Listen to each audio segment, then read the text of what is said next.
বিসমিল্লাহিররহমানিররহিম। My dear student, how are you? আশা করি তোমরা সকলে ভালো আছো। আমি তোমাদের দোয়ায় আল্লাহর অশেষ রহমতে ভালো আছি।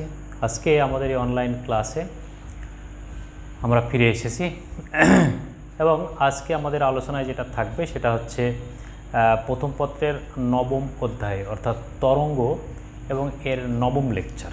অর্থাৎ আজকে আমাদের আলোচ্য বিষয় হবে বিট, স্বরকম্প। তো স্বরকম্প বা বিট হচ্ছে দুইটা তরঙ্গ একসঙ্গে মিলিত হয়ে যে লব্ধি তরঙ্গ পাওয়া যাবে, সেই লব্ধি তরঙ্গ যদি এমন হয় যে সেই লব্ধি তরঙ্গটার পর্যায়ক্রমিকভাবে নির্দিষ্ট সময় অন্তর অন্তর প্রবল এবং দুর্বল শব্দ সৃষ্টি হবে, তাহলে সেই যৌগিক শব্দটাকে আমরা বলবো বিট। বিট কথাটার অর্থ আসলে উঁচু নিচু। বিট কথাটার অর্থ উঁচু নিচু, যেখানে পর্যায়ক্রমিক বা নিয়মিতভাবে উঁচু নিচু হয় সেই সমস্ত জায়গাগুলিকে আমরা বিট বলি। ইভেন আমরা পথে হাঁটার জন্য রাস্তার সঙ্গে ঘর্ষণ বল তৈরির জন্য মোটরসাইকেলের টায়ার, স্যান্ডেলের নিচে যে উঁচু খাঁজ কাটা থাকে সেটাকেও আমরা কিন্তু বিট বলে থাকি। আবার একাধিক সুরের সমন্বয়ে যখন একটা মিউজিক তৈরি হয়, সেই মিউজিকটা কিন্তু আমরা তার শ্রুতিমধুর বা এই শ্রুতির বিভিন্ন কৌশলগুলোকে বিটের মাধ্যমে প্রকাশ করি যে এটার বিট কেমন। তাহলে বিট বলতে আসলে বোঝায় যে একাধিক শব্দ তরঙ্গের ক্ষেত্রে একাধিক শব্দ তরঙ্গ একসঙ্গে মিলিত হয়ে সেই লব্ধি তরঙ্গটা কেমন হচ্ছে, এটা একটা গুণাগুণ বোঝানো যায়।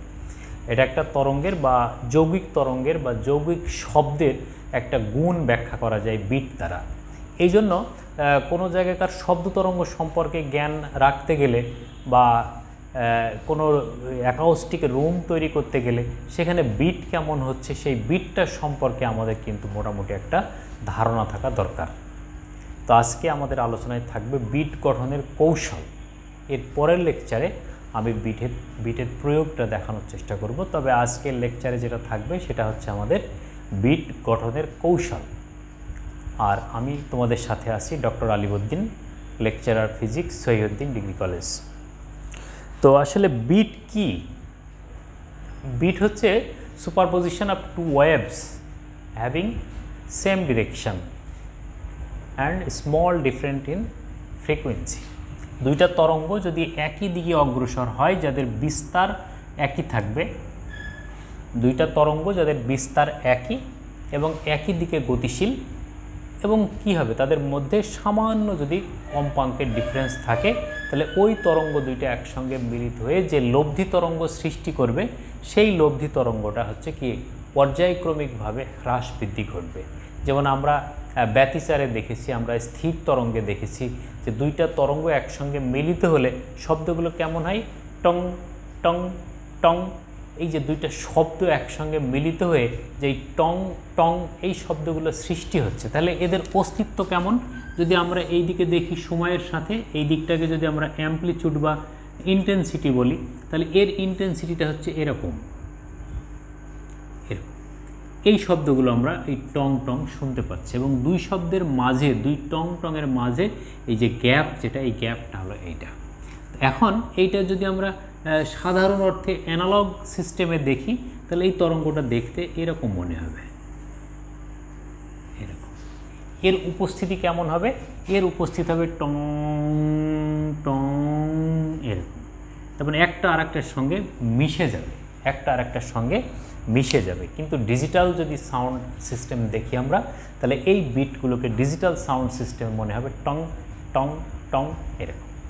ঠিক আছে? এই টং যেটা, এই টংটা হচ্ছে প্রবল শব্দ, আর দুই টংয়ের মাঝে যেটা থাকবে সেটা হবে একটা দুর্বল শব্দ বা নিঃশব্দ শব্দ, নিঃশব্দ যেটাকে বলা হয়। চলো দেখি আমরা একে একে। তাহলে উপরিপতন হচ্ছে তিন রকমের উপরিপতন হয়। একটা হচ্ছে স্থির তরঙ্গ হয় উপরিপতনের ফলে, স্থির তরঙ্গের ফলে উপরিপতনের ফলে ব্যতিচার সৃষ্টি হয়, স্থির তরঙ্গ হয়, ব্যতিচার হয়, আর একটা হলো বিট। তাহলে আমরা এটা পড়ছি উপরিপতনেরই একটা উদাহরণ। হ্যাঁ, superposition of two waves, superposition of two waves of same direction having a small different in frequency. তাহলে এই ডিফারেন্সটা কেমন হয়? দুইটা ফ্রিকোয়েন্সি যদি F1 আর F2 হয়, তো বলছে এদের ডিফারেন্স এটা, এই ডিফারেন্সটা অবশ্যই লেস দ্যান 10 হার্টস হতে হবে। এটা একটু মনে রাখতে হবে যে 10 হার্টসের বেশি হলে 10 হার্টসের বেশি হলে আমরা সেই পার্থক্যটাকে আর কানে নিতে পারবো না, তখন আমাদের কাছে একটা অ্যাটেস্টেড সাউন্ড মনে হবে, এক নাগাড়ে একটা শব্দ মনে হবে। ঠিক আছে, আমরা আসলে সেকেন্ডে 10টার বেশি পার্থক্য আর কানে উপলব্ধি করতে পারি না।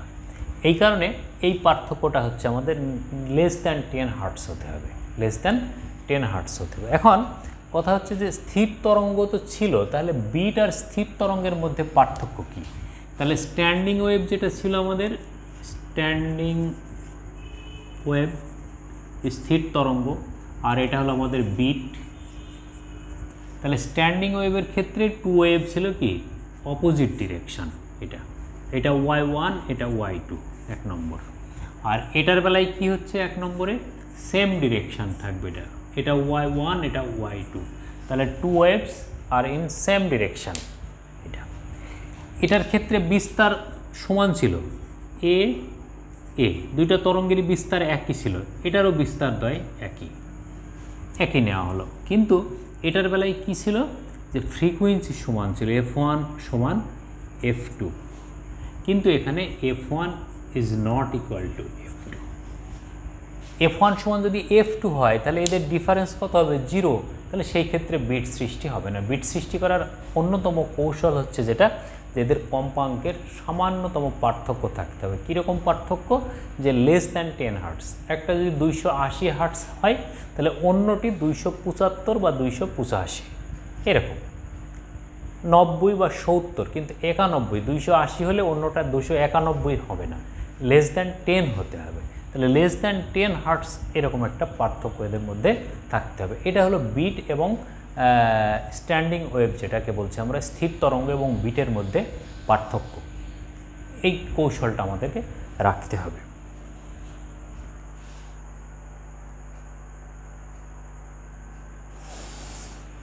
চলো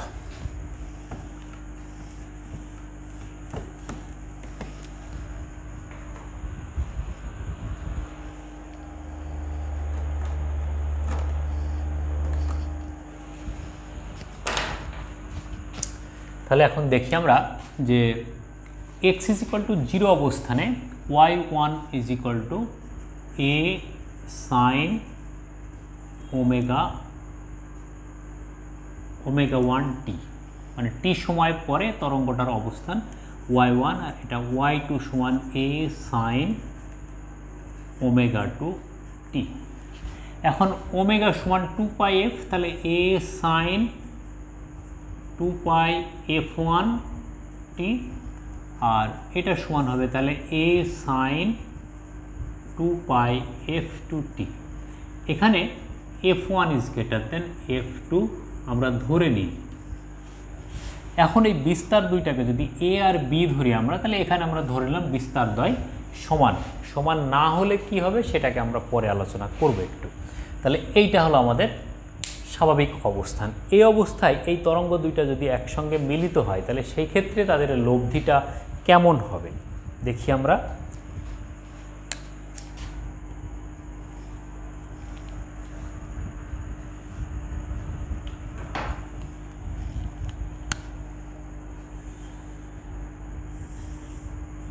এদিকে সময়, এদিকে হচ্ছে বিস্তার, এটা তাহলে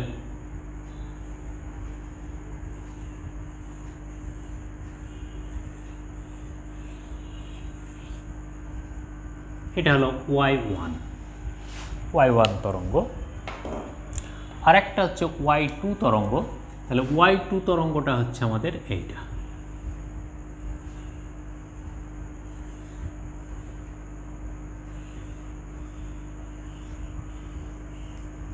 এইটা হলো y2। তাহলে সময়ের সাথে আমরা y1 এবং y2 দুইটা তরঙ্গকে দেখছি যে তারা সাম্যাবস্থান থেকে সৃষ্টি হয়ে সময়ের সাপেক্ষে তারা পরিবর্তিত হচ্ছে। এখন এই দুইটা তরঙ্গ এই ও বিন্দুতে এসে মিলিত হয়েছে, তাহলে ও বিন্দুতে এসে মিলিত হওয়ার পরে এদের লব্ধিটা কেমন হবে? এদের লব্ধিটাকে যদি আমরা দেখি, এদের লব্ধিটা এইরকম হবে।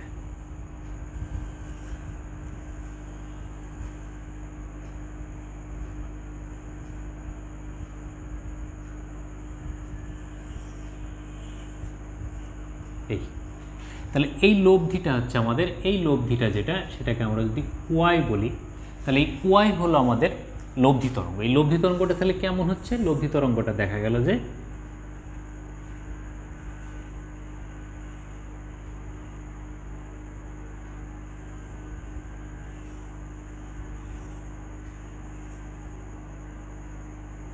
এইটা হলো আমাদের লব্ধি তরঙ্গ। এখন এইটুকুকে যদি আমরা দেখি তাহলে এইরকম একটা তরঙ্গ কিন্তু আমরা দেখতে পাচ্ছি, এইটা।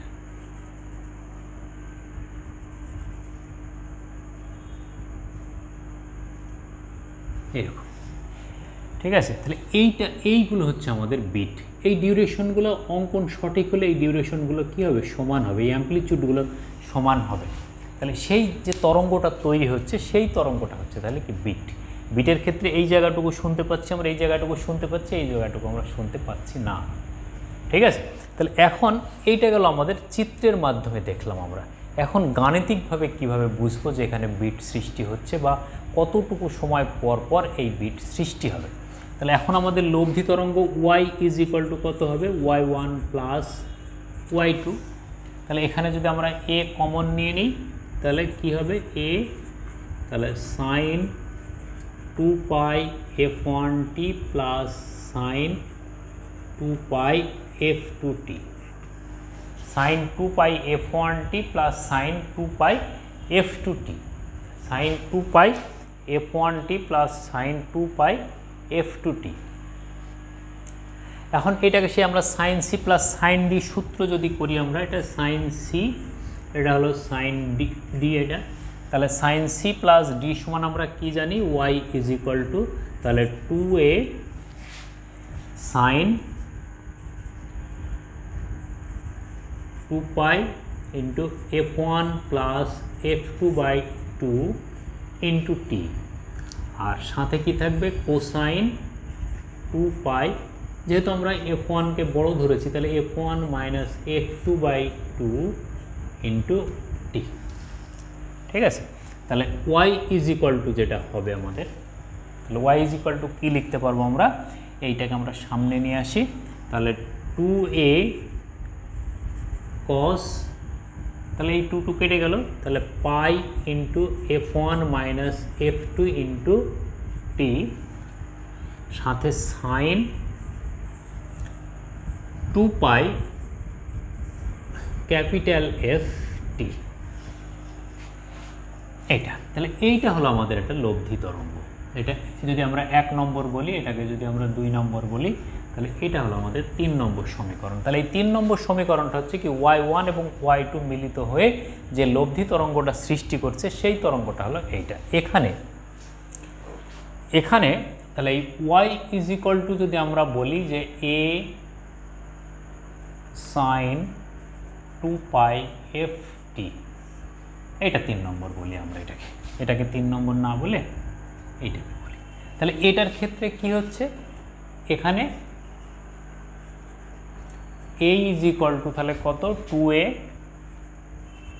কোসাইন পাই f1 মাইনাস f2 ইন্টু টি, এটা কি? লব্ধি বিস্তার, লব্ধি বিস্তার। আর f is equal two f1 plus f2/2, এটা হলো লব্ধি কম্পাঙ্ক। তাহলে y1 এবং y2 এই দুই তরঙ্গ মিলিত হয়ে যে লব্ধি তরঙ্গ y সৃষ্টি করেছে, এই y তরঙ্গের বিস্তার হলো ক্যাপিটাল A আর এর কম্পাঙ্ক হলো capital F। Capital F is equal two f1 plus f2/2, তার মানে ওই দুই তরঙ্গের গড় f1 প্লাস f2/2 গড় তরঙ্গ, এই গড় কম্পাঙ্ক যেটা, আর এটা হলো এদের বিস্তার। এখন এই বিস্তার দ্বয়ের মান বা এই বিস্তার দ্বয় একসঙ্গে মিলিত হয়ে যে লব্ধি বিস্তার সৃষ্টি করলো, এই লব্ধি বিস্তারের মানের উপরেই নির্ভর করবে যে কোথায় শব্দটা প্রবল হবে আর কোথায় শব্দটা দুর্বল হবে। তাহলে দুটি শব্দ তরঙ্গ একসঙ্গে মিলিত হয়ে যে লব্ধি তরঙ্গের সৃষ্টি করে, সেই লব্ধি তরঙ্গের পর্যায়ক্রমিক বা লব্ধি তরঙ্গের তীব্রতার পর্যায়ক্রমিক হ্রাস বৃদ্ধি হওয়াটাকে আমরা বলবো বিট। তাহলে কত সময় পর পর এইটা হবে সেই সময়টা আমরা নির্ণয় করব। তাহলে আমরা প্রথমে দেখি প্রবল শব্দ কখন সৃষ্টি হবে।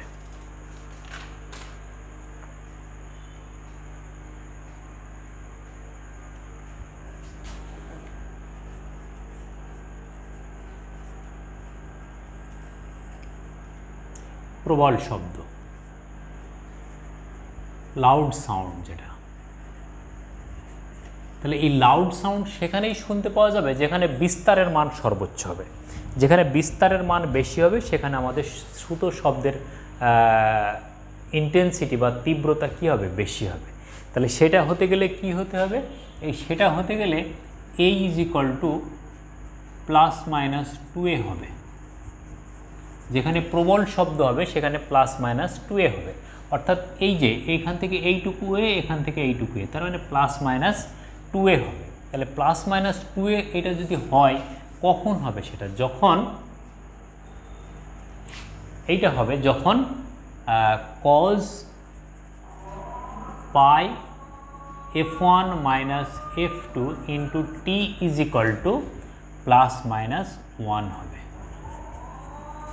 তো cos-এর +-1 মান কখন হয়, যখন এইটা আবার হবে যখন হচ্ছে π f1 - f2 × t = 0 হবে। 0 হলে কি হবে, cos 0, cos 0 মান 1, তাহলে এটা 0, এটা হলো π, এটা 2π ... nπ, যেখানে n = 0, 1, 8 চলবে। তাহলে এখন আমাদের দরকার হচ্ছে t এর মান, বা t = তাহলে কত, 0, π চলে গেল, t = 1/f1 - f2, এটার জন্য কত, 2/f1 - f2 ... n/f1 - f2। তাহলে 0 সেকেন্ডে একটা হচ্ছে আমাদের প্রবল শব্দ পাবো আমরা, তারপরে 1/f1 - f2 সেকেন্ডে, এত সেকেন্ডে, এত সেকেন্ডে। তাহলে এই সমস্ত সময়গুলিতে আমরা হচ্ছে একটা করে প্রবল শব্দ শুনতে পাবো। তাহলে একটা প্রবল শব্দ শুনতে কতটুকু সময় ব্যয় হচ্ছে, এক থেকে এটা, একটা প্রবল শব্দ থেকে আরেকটা প্রবল শব্দের সময়ের ব্যবধান। তাহলে এইটাকে যদি আমরা T1 বলি, তাহলে এটাকে যদি আমরা T2 বলি, এটাকে যদি আমরা T3 বলি, তাহলে একটি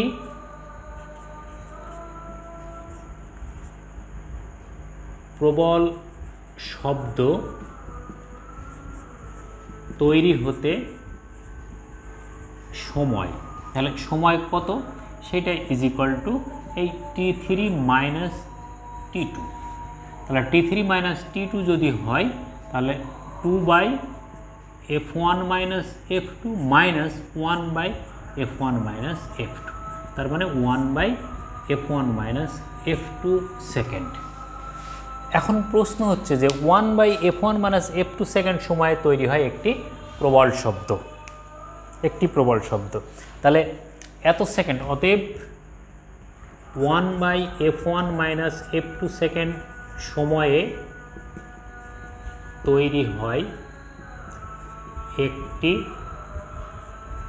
প্রবল শব্দ। অতএব 1 সেকেন্ড সময়ে তৈরি হয় f1 - f2 টি প্রবল শব্দ। ব্যাস, একটি প্রবল শব্দ সৃষ্টির সময় আমরা বের করে নিলাম 1 সেকেন্ড। তার মানে 1 সেকেন্ড সময়ে কয়টি প্রবল শব্দ সৃষ্টি হয়। কিন্তু একটি প্রবল শব্দই একটি বিট না, একটি প্রবল শব্দ আর একটি দুর্বল শব্দ, এদের সমন্বয়ে একটি বিট তৈরি হয়। কিন্তু দেখো এইখানে যেটা সৃষ্টি হচ্ছে, এইটা একটা প্রবল শব্দ, এইটা একটা প্রবল শব্দ, নিশ্চয় এই সময়ের মধ্যে একটা দুর্বল শব্দ তৈরি হয়ে আসে, যেটা আমরা হিসাব করে দেখব। একটা দুর্বল শব্দ তৈরি হয়ে আসে, যে শব্দটাকে আমরা হিসাব করে বের করব। চলো দেখি।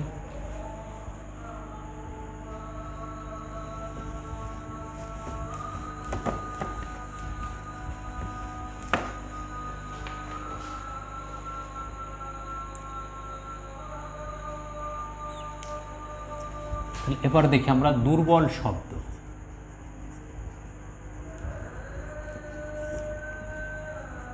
ফেন্ট সাউন্ড। তাহলে এটার শর্ত কি, A = 0 হবে। তাহলে a ইজ ইকুয়াল টু 0 হওয়ার অর্থ হলো cos pi f1 minus f2 into T is equal two 0 হতে হবে, 0 হবে। তাহলে এইটা 0 হওয়া অর্থ কি, যে pi into f1 minus f2 into t, এইটা is equal to pi by 2 হবে। তাহলে এটা যদি পাই বাই 2 হয় তাহলে এটা কত হবে, 3 pi by 2, 5 pi by 2 dot dot dot 2n plus 1 into pi by 2। তাহলে এই সমস্ত জায়গাগুলিতে আমাদের হচ্ছে দুর্বল শব্দের সৃষ্টি হবে, দুর্বল শব্দের সৃষ্টি হবে। তাহলে এখন টি ইজ ইকুয়াল টু কত, বা টি ইজ ইকুয়াল টু তাহলে কত হবে, পাই পাই চলে গেল 1/2 into f1 minus f2 second সময় হবে। তাহলে 3/2 into f1 minus f2 second, এটার এটা সমাধান করছি আমরা। তাহলে 5 divided by 2 into f1 minus f2 second, এইভাবে। তাহলে এটার ক্ষেত্রে এইটা আমাদের t1, এটা t2, এটা t3। অতএব একইভাবে যদি আমরা এখানে বলি যে একটি দুর্বল শব্দ সময় হতে তৈরি হতে সময়, একটি দুর্বল শব্দ তৈরি হতে সময় সমান তাহলে কত হবে, এই t2 মাইনাস t1 অথবা t3 মাইনাস t2, একই পাশাপাশি দুইটা সময়ের ব্যবধান। তাহলে এটার ক্ষেত্রেও এটার এটা বিয়োগ করে যেটা দেখা যাচ্ছে 1/f1 মাইনাস f2 সেকেন্ড, এটার এটা বিয়োগ করে আমরা যেটা পাচ্ছি। এখন তাহলে কি হচ্ছে, 1/f1 মাইনাস f2 সেকেন্ড সময়ে তৈরি হয় একটি দুর্বল শব্দ।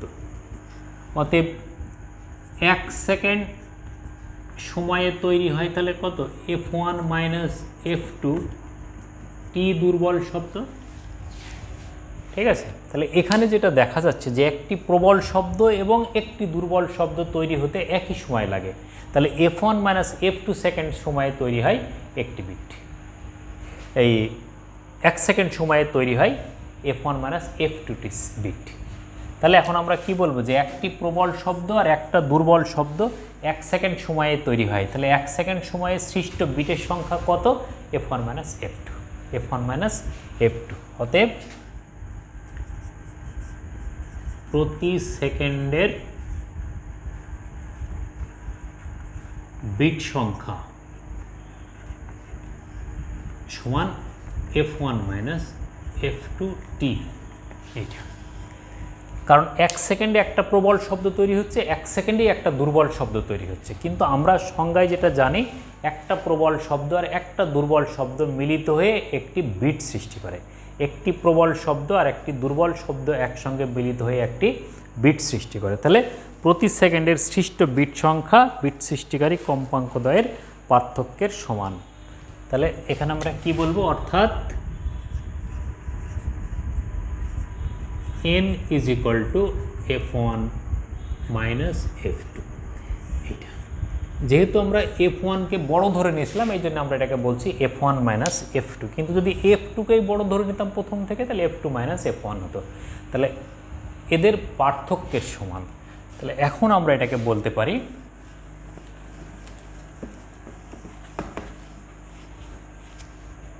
শেষ লাইনটা কি বলতে পারি আমরা, অতএব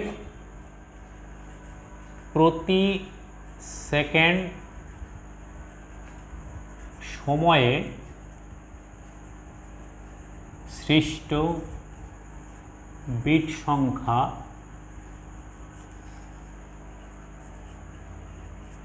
বিট সৃষ্টিকারী কম্পাঙ্কদ্বয়ের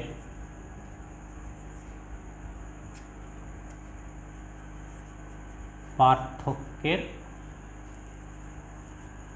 সমান, এইটা, ঠিক আছে। এক্ষেত্রে কি হয়েছিল, যে দুইটা তরঙ্গের বিস্তারকে আমরা সমান ধরে নিয়েছিলাম, দুইটা তরঙ্গের বিস্তারকে আমরা সমান ধরে এই হিসাবটা করলাম। কিন্তু দুইটা তরঙ্গের বিস্তার যদি সমান না হয়, অর্থাৎ y1 এর বিস্তার a, y2 এর বিস্তার b, এমন যদি হয় A is not equal to B, তখন কি হবে? তখন এই যে দুর্বল শব্দ যেটা, এই দুর্বল শব্দটা নিঃশব্দ হবে না, ঠিক আছে? এই যে এরকম যেটা দেখছি আমরা, যে এইটা প্রবল শব্দ, এটা তাহলে নিঃশব্দ যেটা হবে এই, তাহলে এইখানে একেবারে জিরো শব্দের সৃষ্টি হবে না। তাহলে এটা কেমন হবে? এটা তোমার এইরকম হবে। তার মানে এই জায়গাটুকু একেবারে নিঃশব্দ হবে না যদি A is not equal to B হয়। আর এ ইজ ইকুয়াল টু যদি বি হয় তাহলে এরকম হবে, নিঃশব্দ তৈরি হবে। এখানে প্রবল শব্দ, এখানে একেবারে দুর্বল শব্দ না, একেবারে নিঃশব্দ হবে, ঠিক আছে? এইটা একটু মনে রাখবো আমরা। তাহলে এইটা হচ্ছে আমাদের বিট গঠনের কৌশল এবং বিট গঠনের হিসাব, বিট গঠনের কৌশল এবং বিট গঠনের হিসাব। তাহলে কিভাবে আমাদের বিটগুলো গঠিত হচ্ছে সেটা চিত্রের মাধ্যমে দেখব আমরা, গাণিতিক মাধ্যমে দেখব আমরা, এবং তার হিসাবটা কিভাবে করা যায় সেই সমীকরণটা আমরা এখানে প্রতিপাদন করলাম। এর পরের লেকচারে আমি এই বিটের প্রয়োগ সম্পর্কে একটু আলোচনা করব। তোমরা ভালো থাকো, সুস্থ থাকো, এই কামনায়। আল্লাহ হাফিজ।